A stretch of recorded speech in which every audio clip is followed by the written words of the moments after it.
नमस्कार दोस्तों, आज का वीडियो बहुत महत्वपूर्ण है। अगर पुलिस ने चार्जशीट फाइल कर दी और उसमें आपका नाम अक्यूज के रूप में आ गया तो अब क्या होगा? क्या इसका मतलब है कि आप दोषी साबित हो गए? क्या अब आपको तुरंत जेल जाना पड़ेगा? तो इसका आंसर है नहीं। चार्जशीट में नाम आना और कोर्ट द्वारा दोषी ठहराना दो बिल्कुल अलग बातें हैं। आज की इस वीडियो में मैं आपको स्टेप बाय स्टेप बताऊंगा कि चार्जशीट के बाद अक्यूज को क्या क्या करना चाहिए। पॉइंट नंबर 1, सबसे पहले समझिए चार्जशीट क्या है।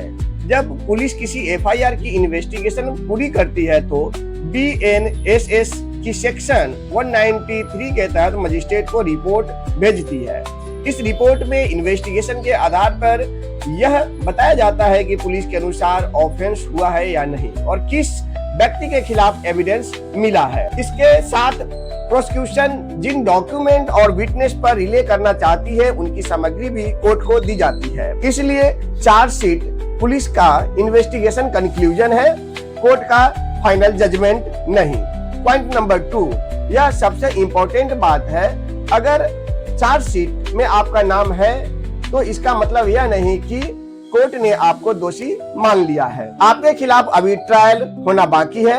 प्रोसिक्यूशन को अपने आरोप एविडेंस के माध्यम से एस्टैब्लिश करने होते हैं। इसलिए चार्जशीट देखकर घबराने के बजाय आपको अगली लीगल स्टेज पर ध्यान देना चाहिए।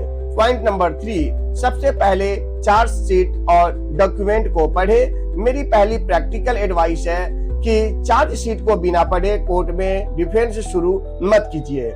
सबसे पहले देखिए क्या एफआईआर में आपका नाम था, आपके खिलाफ कौन कौन से सेक्शन लगाए गए हैं, कौन कौन से विटनेस है, किस विटनेस ने आपके खिलाफ क्या कहा है, पुलिस ने कौन से डॉक्यूमेंट्री एविडेंस पे रिले किए हैं, CCTV, medical record, call details, WhatsApp, bank document या कोई इलेक्ट्रॉनिक एविडेंस तो नहीं दिया है। और सबसे पहले इम्पोर्टेंट पॉइंट ये जानिए क्या पुलिस के पास आपके खिलाफ प्राइमा फेसाई मटेरियल वास्तव में मौजूद है। बीएनएसएस के सेक्शन 193 के तहत पुलिस रिपोर्ट के साथ प्रोसिक्यूशन डॉक्यूमेंट और प्रोपोज्ड विटनेस के स्टेटमेंट भी भेजे जाते हैं जिसे आपको ध्यान से पढ़ना चाहिए। पॉइंट नंबर 4 अब आता है कि सबसे इम्पोर्टेंट डिफेंस ऑप्शन। यहाँ पे आप केस से अपना नाम को हटाने के लिए डिस्चार्ज एप्लीकेशन फाइल करते हैं।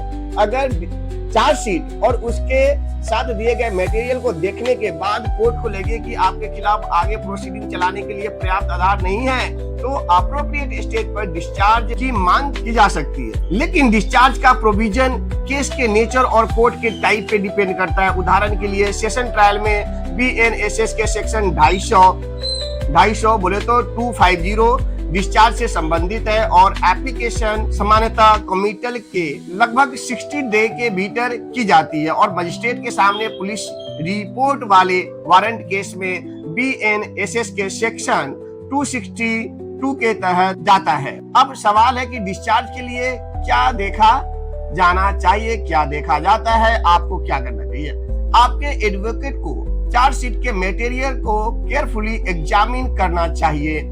उदाहरण के लिए क्या आपके खिलाफ स्पेसिफिक एलिगेशन है, क्या विटनेस का स्टेटमेंट आपके खिलाफ ऑफेंस के आवश्यक इंग्रेडिएंट्स एस्टेब्लिश करता है, क्या डॉक्यूमेंट्री एविडेंस एलिगेशन को सपोर्ट करता है, क्या एफआईआर और स्टेटमेंट में कोई मटेरियल कंट्राडिक्शन है, क्या इन्वेस्टिगेशन में कोई महत्वपूर्ण डॉक्यूमेंट को इग्नोर किया गया है, क्या आरोप केवल जनरल या वेग है और क्या प्रोसिक्यूशन मटेरियल को उसके फेस वैल्यू पर भी देखने पर ऑफेंस के आवश्यक इंग्रेडिएंट बनते हैं या नहीं। सिर्फ यह कहना कि मैं इनोसेंट हूँ हमेशा पर्याप्त डिफेंस नहीं होता है। कोर्ट के सामने लीगल ग्राउंड और रिकॉर्ड बेस्ड आर्गुमेंट रखने होते हैं। पॉइंट नंबर 6, अगर डिस्चार्ज नहीं हुआ तो क्या होगा। मान लीजिए कोर्ट ने डिस्चार्ज एप्लीकेशन को डिसमिस कर दिया, फिर भी इसका मतलब यह नहीं कि आप दोषी हो गए। इसके बाद केस में चार्ज फ्रेम और ट्रायल की प्रक्रिया आगे बढ़ती है। सेशन केस में बीएनएसएस के सेक्शन 251 चार्ज फ्रेमिंग से संबंधित है और मजिस्ट्रेट के पुलिस रिपोर्ट वारंट केस में सेक्शन 263 चार्ज फ्रेमिंग से संबंधित है। चार्ज फ्रेम होने के बाद प्रोसिक्यूशन एविडेंस आएगा, यानी अभी भी अक्यूज्ड को प्रोसिक्यूशन एविडेंस को चैलेंज करने और क्रॉस एग्जामिनेशन करने का पूरा अवसर मिलता है। पॉइंट नंबर 7, अगर अरेस्ट नहीं हुई तो एक और बहुत और कॉमन सवाल है, मेरी चार्जशीट फाइल हो गई है लेकिन पुलिस ने मुझे अरेस्ट नहीं किया, अब क्या होगा? इसमें एग्जैक्ट पोजीशन केस फैक्ट और कोर्ट के ऑर्डर पे डिपेंड करेगी। चार्जशीट में अरेस्ट हुआ या नहीं, बेल बॉन्ड की स्थिति क्या है, यह सब कुछ पुलिस रिपोर्ट में रिफ्लेक्ट हो सकते हैं। इसलिए चार्जशीट देखकर तुरंत अज्यूम मत कीजिए कि अब ऑटोमेटिकली कस्टडी होगी। अपने एडवोकेट से केस की प्रोसीजरल पोजीशन और कोर्ट के नेक्स्ट ऑर्डर को चेक कराइए। पॉइंट नंबर 8, मैं कहूंगा कि आप कुछ ऐसी गलती है जो ना करें।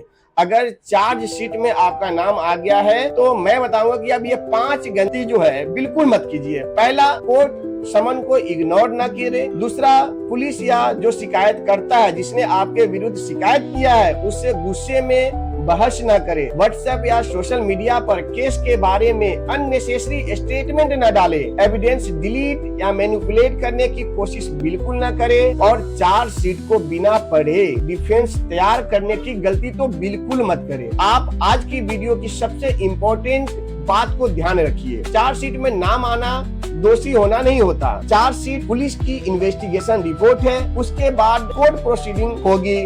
आपको सबसे पहले चार्जशीट पढ़नी है, डॉक्यूमेंट और विटनेस स्टेटमेंट देखनी है, एप्लीकेबल डिस्चार्ज रेमेडी चेक करनी है और जरूरत पड़ने पर मजबूत लीगल डिफेंस तैयार करना है। अगर आप भी ऐसे किसी क्रिमिनल केस का सामना कर रहे हैं तो बिना रिकॉर्ड को देखे कोई जल्दीबाजी का कदम न उठाए। मैं हूं एडवोकेट अर्जुन कुमार झा। कानून जानिए, अपने अधिकार पहचानिए। वीडियो यूजफुल लगे तो लाइक, शेयर और सब्सक्राइब जरूर करें। धन्यवाद।